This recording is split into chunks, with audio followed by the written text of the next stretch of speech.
es jueves y comenzamos en Noticias Telemedellín con nuestra sección de víctimas y restitución de tierras. Estamos con Gerardo Vega, director de la Fundación Forjando Futuros, y con Luz Edilma Barrientos, es profesional en asistencia y atención de la Unidad para las Víctimas. Tenemos ya una primera llamada en la línea. Hoy vamos a hablar precisamente de las medidas de asistencia a las víctimas del conflicto armado. Ya las hemos trabajado, las hemos tocado en otros momentos, en otras secciones, en otros días en el noticiero. Hoy vamos a hablar específicamente de cada una de ellas. ¿A qué tienen derecho las víctimas en materia de salud, de educación, de generación de ingresos, de alimentación, identificación y asistencia funeraria, y cómo acceder precisamente a esos derechos? Recuerden nuestra línea 441-2100 y la línea gratuita nacional 018 41 40 99.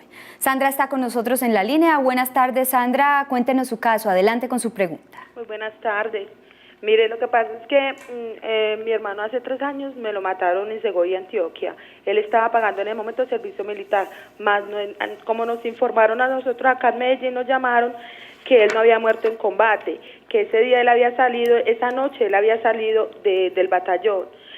Nosotros fuimos directamente para allá para verificar por qué motivo, porque él estaba totalmente solo allá, y nos dicen que no se supo, que fue un grupo que estaba ahí, no sé, un problema, que lo habían apuñalado a él, pero no nos dicen nada. Nos tocó salir corriendo de allá, porque nos hicieron salir del pueblo, no pudimos averiguar nada más, llamamos a fiscalía, yo tengo papeles de fiscalía, más no nos dice exactamente qué fue lo que pasó. Nos explica que fue muerto por una puñalada en el corazón y que no se sabe exactamente por qué motivo. Entonces yo quisiera saber, nosotros éramos 7 hermanos, básicamente nos quedamos solamente con él, yo soy madrina de él, yo lo crié juntamente con mis otros hermanos. Quería saber si yo tengo derecho para hacer la denuncia. Yo lo inscribí, me mandaron una carta para entregar papeles, no he querido entregar ningún papel todavía porque no sé exactamente si tengo el derecho. Entonces lo que yo quiero saber, si yo como hermana tengo derecho para hacer la denuncia a esta cuestión para reparación de víctimas.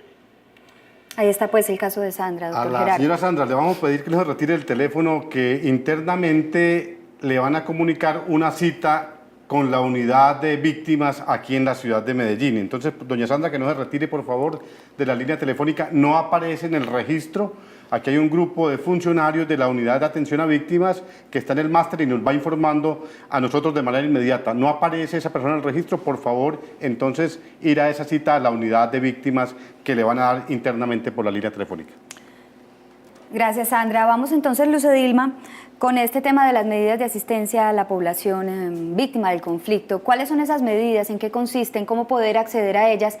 Y hagamos un poco la diferencia que hacíamos en nuestra sección de hace una semana entre atención, asistencia y atención de emergencia o atención humanitaria, que precisamente teníamos hoy una noticia que tiene que ver con esto y la marcha de protesta de algunas personas desplazadas porque supuestamente el gobierno ya no les está prestando esta atención humanitaria.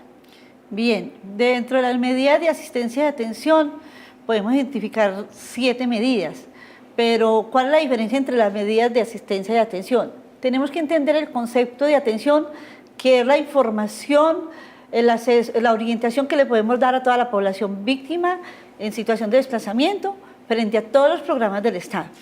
La atención son todos los programas que implementa el Estado para darle una respuesta integral a la población con el fin de que puedan acceder al goce efectivo de derechos. Dentro del marco de la Ley 1448 se habla de la primera parte, que tenemos las medidas de asistencia y atención, que son como identificados entre los programas del Estado como los mínimos de protección que debe tener un núcleo familiar referente al Sistema Nacional de Situaciones de Desplazamiento. Dentro de esas medidas tenemos que están salud. Para poder acceder a salud, podemos acudir a los centros de atención de salud, por ejemplo, en Medellín. La Secretaría de Salud. La Secretaría de Salud de los municipios o de los departamentos. Puede ser las dos. Y también en educación igual, en los municipios y los departamentos, también la parte de Secretaría de Educación, a los colegios, las instituciones educativas, todo el mundo tiene derecho. En las Secretarías de Educación que estén certificadas previamente, ¿cierto? Sí. Están en la obligación de prestarle servicio a las víctimas. Perfecto. Tenemos también lo del auxilio fúnebre. Frente al auxilio fúnebre, sí es una responsabilidad del ente territorial cuando el hecho o la víctima fallece y es en situación de desplazamiento o por otro hecho victimizante y no tiene recursos cómo enterrar esa persona que falleció.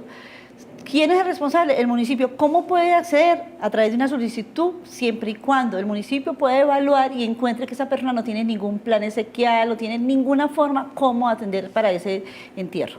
Permítame, yo quisiera decirte allí también que cuando van a entregar los cuerpos de las personas desaparecidas, se ha venido haciendo a través de la Fiscalía en estos últimos 4 años, pueden solicitar entonces a la unidad el apoyo para el transporte de las personas para recoger el cuerpo cuando se hace la entrega por parte de la Fiscalía. Transporte, hospedaje y además alimentación, digamos, de la persona de la familia. Mientras hace las diligencias para recibir el cuerpo de la persona desaparecida que aparece pues sus restos.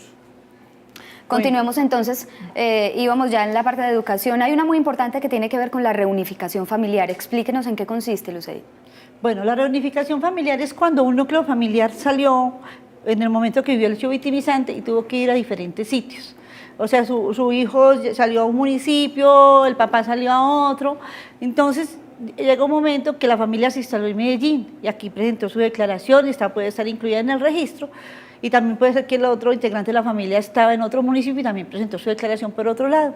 En ese momento se pueden acercar a una oficina de bienestar familiar o comisarías o a través de los municipios para solicitar la reunificación familiar, el encuentro del núcleo familiar y volver a conformarse. Si el hogar está instalado en Medellín o ubicado en Medellín, la idea es que se puedan unificar acá en Medellín y ya podamos ingresarlos en un solo núcleo familiar dentro del Registro Único de Víctimas. ¿Y esa reunificación familiar está a cargo del Instituto de Bienestar Familiar? Sí. ¿Deben ellos responder en el apoyo a las familias para su reunificación? Tenemos también la otra medida de asistencia y atención, tenemos la de restablecimiento económico o generación de ingresos. Tiene que ver mucho con proyectos productivos, seguridad alimentaria o empleabilidad. Y también tenemos, ¿cuál otra nos falta? Yo creo que ya las tenemos. Tenemos alimentación, que es la parte que tiene que ver también con las medidas de asistencia y atención.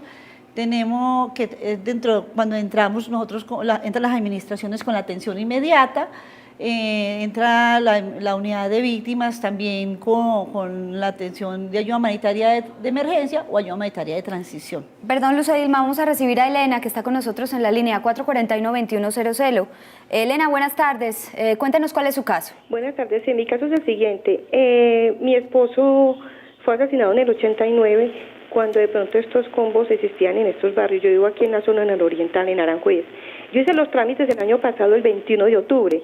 Me dijeron que llamara a los 3-4 meses, pero de ahí para acá vengo llamando y no me dan información, entonces me siento como sola, como que no siento apoyo, no siento ninguna respuesta, ni física ni por teléfono. De pronto ni por correspondencia ni me hacen llamada, entonces me siento que no tengo apoyo, que nadie me da respuesta. ¿Qué debo hacer? Elena, gracias. Nos dicen, Gerardo, que no está registrada como víctima, debe acercarse a un centro de atención. Expliquémosle todo el proceso a Elena. En el estudio que hace la unidad ha considerado que la señora Elena no la registran como víctima, pero ella debe acercarse a un centro para que allí le informen, le entreguen la decisión escrita y ella tenga la oportunidad de reponer esa decisión. Entonces puede ir a uno de los centros de víctimas acá en la ciudad de Medellín para que allí le notifiquen la decisión, se informe y pueda, si desea hacerlo, hacer una reposición de esa decisión tomada por la unidad de víctimas. Recordemos que también lo puede hacer acercándose a la Fundación Forjando Futuros. Desde luego, en la Fundación Forjando Futuros también podemos colaborar con un abogado, los abogados de la oficina, para que le orienten cómo hace la reposición de la decisión tomada por la unidad. Estamos hablando precisamente de las medidas de atención a las cuales tienen derecho las víctimas. Una de ellas es la salud y la administración municipal pues ha implementado una estrategia para las personas desplazadas que no estén vinculadas a una EPS. Si usted está en esa situación y precisamente no está vinculada o agremiada, ¿cómo puede decirse? Sí, vinculada. Afiliada a alguna de las entidades prestadoras de salud, aquí le contamos cómo hacerlo. La Alcaldía de Medellín cuenta hoy con un servicio de orientación a la ciudadanía a través del cual todas las secretarías, entes descentralizados y otras entidades como la Unidad para las Víctimas responden diferentes solicitudes de la población y ofrecen información sobre diversos trámites administrativos. Es un esfuerzo importante porque en su mayoría las secretarías tienen puntos de atención al usuario en el sótano. Por lo tanto, el usuario puede ser atendido sin tener que estar volteando por todas partes para que le resuelvan una solicitud. En el área de salud tenemos una coyuntura muy importante y es que tenemos todas las entidades que se ocupan de garantizar el acceso y los servicios de salud en el mismo sitio. Con el fin de facilitar los trámites y descentralizar la oferta de servicios, se han dispuesto 8 puntos de orientación a la ciudadanía ubicados en La Alpujarra, Santo Domingo, Villa del Socorro, Buenos Aires, 20 de Julio, Castilla, El Bosque y Guayabal. En el área de la salud, estas oficinas ofrecen un servicio especial para la población víctima de desplazamiento. Allí pueden realizar los trámites necesarios para afiliarse a una EPS o recibir la orientación necesaria si ya hacen parte del régimen subsidiado y requieren acceder a los servicios de salud. Podríamos decir que invitamos a aquellas personas que no han sido afiliadas y que tienen este derecho o ostentan el derecho de población víctima identificada o incluida ya en la base de datos de las víctimas para que se afilien inmediatamente porque tienen la oportunidad para ser atendidos mediante la presentación con la sola cédula de estar afiliados a la EPS Sabia Salud. El acceso a la salud es un derecho fundamental. Por eso, lo invitamos a hacer uso de esta oportunidad para tramitar su afiliación y recibir los servicios que, por ley, el Estado le ofrece. Para recibir mayor información sobre los servicios de orientación a la ciudadanía, puede comunicarse a la línea única de atención 444-4144.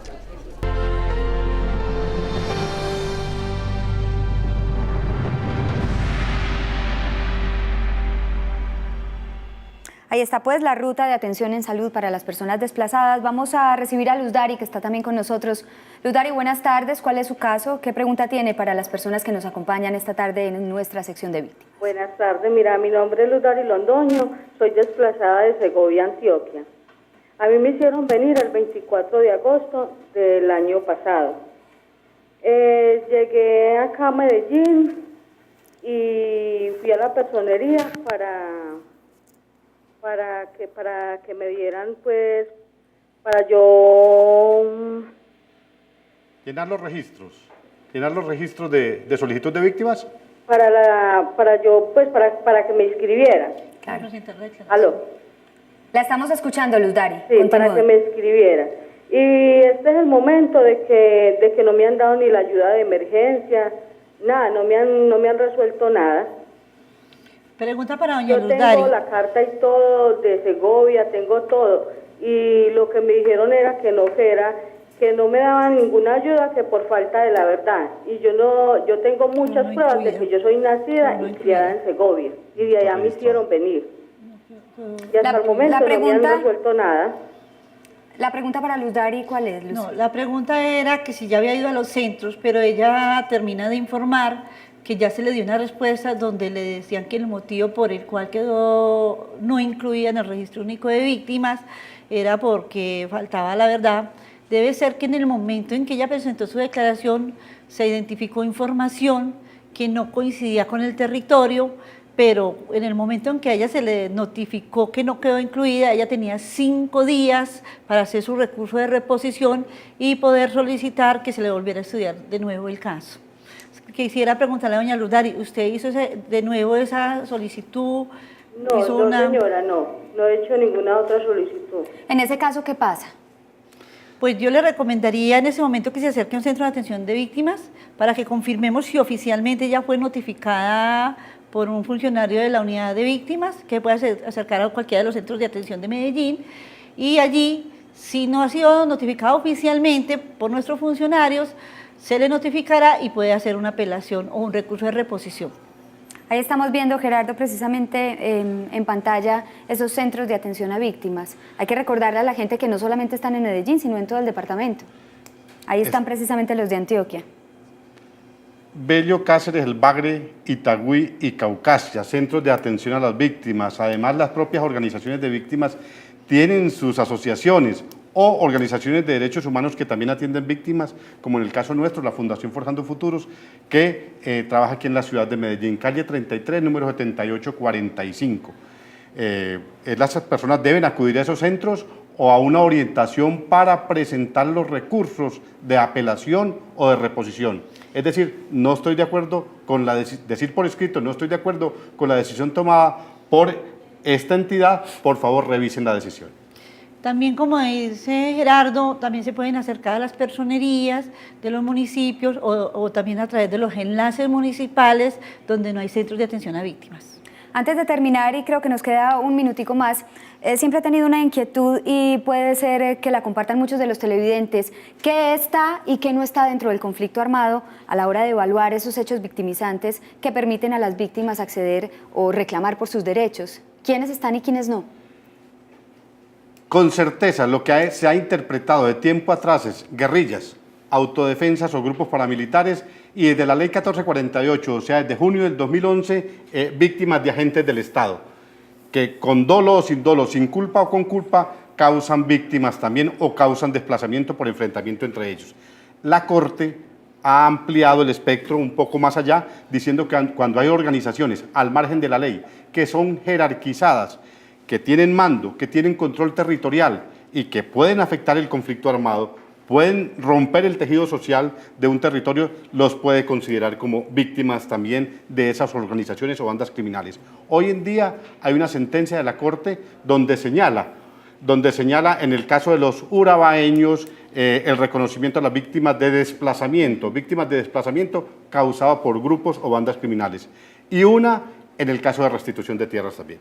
Pues Gerardo, muchas gracias. Luz Edilma, gracias por haber estado con nosotros nuevamente. Recuerden que el martes estaremos aquí de nuevo con la sección de restitución de tierras y estaremos abordando el tema de qué pasa con las cuentas pendientes, por ejemplo, de servicios públicos, de impuestos prediales, créditos y préstamos de los predios que son restituidos precisamente en la ley de restitución. Así llegamos al final de esta sección en Noticias Telemedellín. Los esperamos en nuestra emisión habitual de las 7:25 de la noche. Hasta entonces, feliz tarde.